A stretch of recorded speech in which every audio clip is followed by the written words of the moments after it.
Every night you sit completely still in a chair, afraid to breathe too loudly, because the moment you move, your baby wakes up. Not sometimes, every time. You put them down and their eyes snap open like an alarm has been triggered. You pick them up, and they melt back into sleep within seconds, so deeply, so completely, that you could almost believe they were never awake at all. Scientists have a name for what is happening in that tiny body, and when you understand it, you will never see those sleepless hours the same way. This is not about sleep training or bad habits or spoiling. This is about what the human brain does when it is being built, and why your body is the most important piece of equipment in that construction. Comfort is the answer you have probably settled for. Your baby sleeps on you because you feel safe. You smell familiar? Your heartbeat is the soundtrack they lived inside for 9 months. All of that is true. But here is what it cannot explain. A baby who has been asleep on your chest for 45 minutes, a baby who is by every visible measure deeply unconscious, will wake the instant you lower them the final 2 inches onto a flat surface. Not from noise, not from cold, from the absence of you. The stimulus that woke them was not a presence, but a removal. The obvious theory says the baby wants comfort, but they were already comfortable.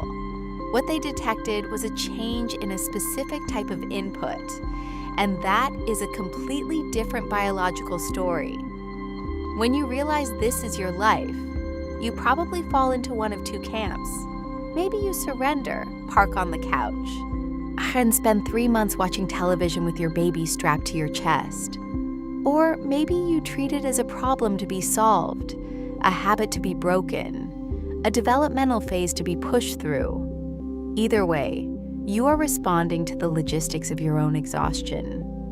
Neither response asks the question that actually matters. What specifically is your baby's brain doing during that contact? Mark Blumberg, a neuroscientist at the University of Iowa and one of the world's leading researchers on infant sleep, has spent years studying what happens inside a sleeping baby's brain. His work, published across multiple peer-reviewed papers and summarized in a 2019 review in Current Opinion in Physiology, established something that upends the common understanding of infant sleep entirely. Sleep in an infant, particularly REM sleep, is not a resting state. It is an active construction phase. During REM sleep, the infant brain is generating its own internal signals, sending waves of activation through the sensoromotor system, essentially rehearsing movement, sensation, and coordination without being awake to do it. This is why newborns twitch, smile, grimace, and startle while sleeping. Each of those micro movements is not random. It is the brain testing a circuit it just built. And here's the part that reframes everything. For that construction to proceed normally, the brain needs its external environment to be stable and predictable. Your body is that stability. Newborns spend approximately 50% of their total sleep time in REM, compared to roughly 15 to 20% in adults.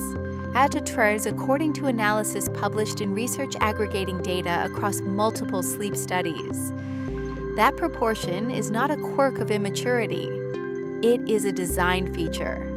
The developing brain requires an enormous amount of active sleep, precisely because it has an enormous amount of wiring to do.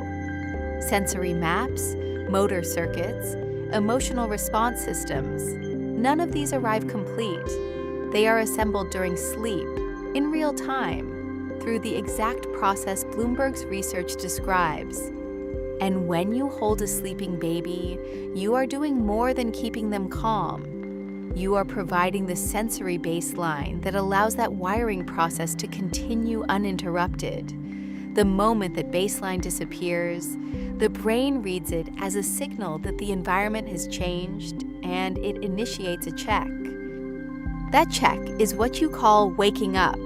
The second layer of what is happening involves cortisol, the body's primary stress hormone, and the way a baby's stress system is not yet capable of self-regulation.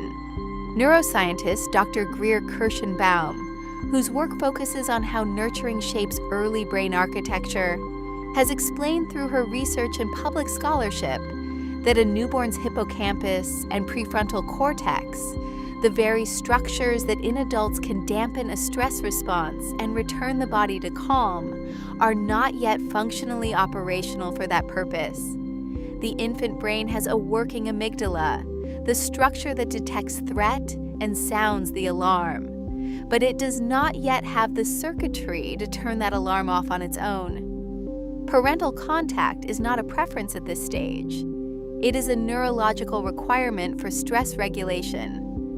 When your baby sleeps on your chest, your body is doing the regulatory work their brain cannot yet perform. Their cortisol levels, their heart rate, their breathing rhythm, all of these are being co-managed by your presence.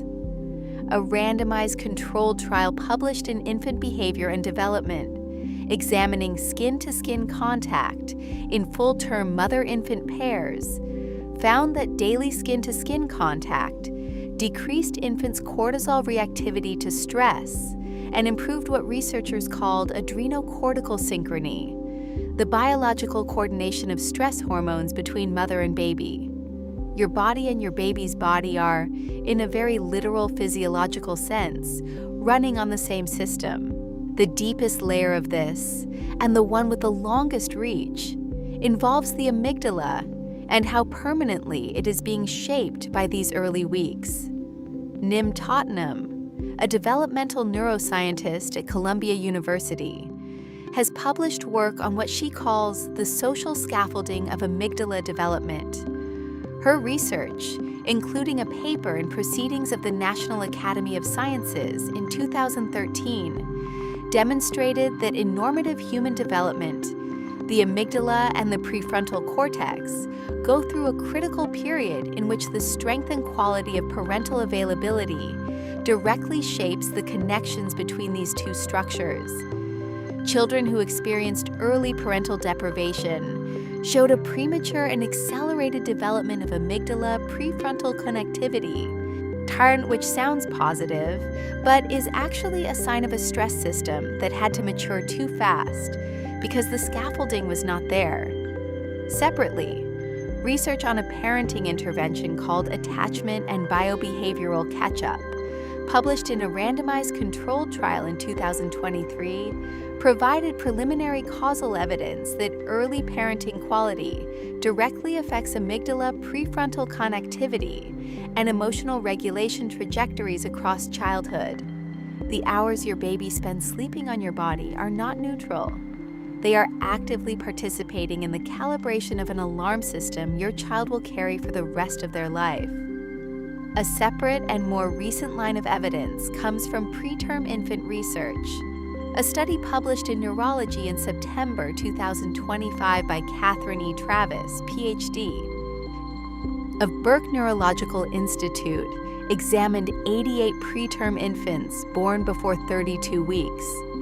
Researchers measured white matter development, specifically in the cingulum, which supports attention and emotion regulation, and the anterior thalamic radiations, which connect areas involved in emotional processing and memory.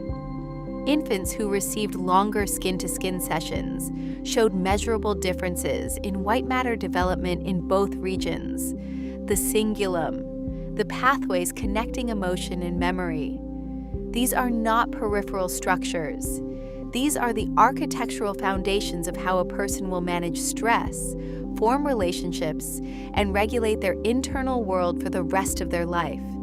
The researchers were clear that this was an association study, but the consistency of the finding across multiple brain regions points in one direction with unusual force. Here is what to watch for and what to do with this information. There is a window in early infancy, roughly the first 3 to 4 months, when the brain is at peak plasticity and the demand for external regulation is at its highest. Contact sleep and responsive holding during this period are not spoiling. They are not creating dependency in the problematic sense of the word. They are providing the external scaffolding that allows internal regulation to develop normally. What you should watch for is the flip side. If a baby is consistently placed in extended isolation, when distressed and never receives co-regulation during this window, the stress system does not simply stay undeveloped. It develops differently, often in the direction of hypervigilance and low resilience thresholds. You do not need to hold your baby every hour of every day forever. You need to understand that during these early months, your instinct to pick them up is not a failure of discipline. It is a biological response that evolution preserved because it is developmentally functional. Trust it. So when you are sitting in that chair at 2 a.m, completely still, afraid to shift your weight, your baby melting into your chest, like they are part of you, here is what is actually happening. Their amygdala is learning the world is safe. Their cortisol system is calibrating against yours. Their REM sleeping brain is building sensoromotor circuits and testing them in real time. Their core using the stability of your heartbeat and your breath and your warmth as the anchor that tells the brain the environment has not changed and construction can continue. You are not being held hostage by a small person. You are a piece of developmental infrastructure. Your body is not a crutch your baby will struggle to give up. It is a scaffold they are using to build themselves. You are not just keeping your baby calm. You are helping build the brain they will think with for the rest of their life. If you have stayed with this video to the end, hit subscribe, because we cover the science behind the things that matter when nothing is making sense. Now tell me in the comments, when did your baby first start sleeping somewhere other than on you? And did anything specific change that week? I genuinely want to know what the pattern looks like across different families.